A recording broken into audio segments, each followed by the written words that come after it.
যে আইনটা পশ্চিমবাংলায় চালু হয়েছিল না এখন বিজেপি সরকার ক্ষমতায় এসে করছে, সেই আইনটায় কতগুলি নিয়ম রয়েছে বা ধারা রয়েছে সেগুলি তুমি বলো।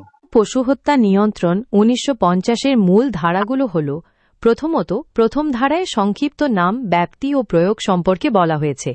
দ্বিতীয় ধারায় বলা হয়েছে এই আইন কোন কোন পশুর ক্ষেত্রে প্রযোজ্য। তৃতীয় ধারায় কিছু গুরুত্বপূর্ণ পরিভাষার সংজ্ঞা দেওয়া আছে।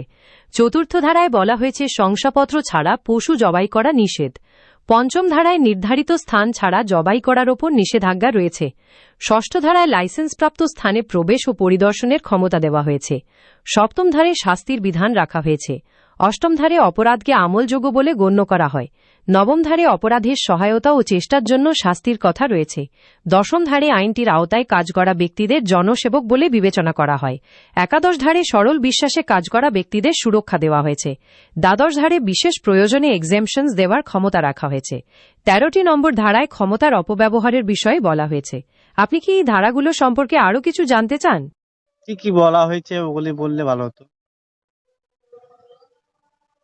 আমি আগের ধারাগুলোর বিষয়ে আরও কিছু গুরুত্বপূর্ণ তথ্য দিতে পারি।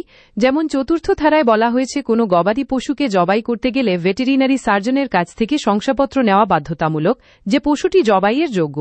এছাড়াও অষ্টম ধারায় বলা হয়েছে এই আইনের অধীনে সংঘটিত অপরাধগুলো আমলযোগ্য, অর্থাৎ পুলিশ ওয়ারেন্ট ছাড়াই গ্রেপ্তার করতে পারে।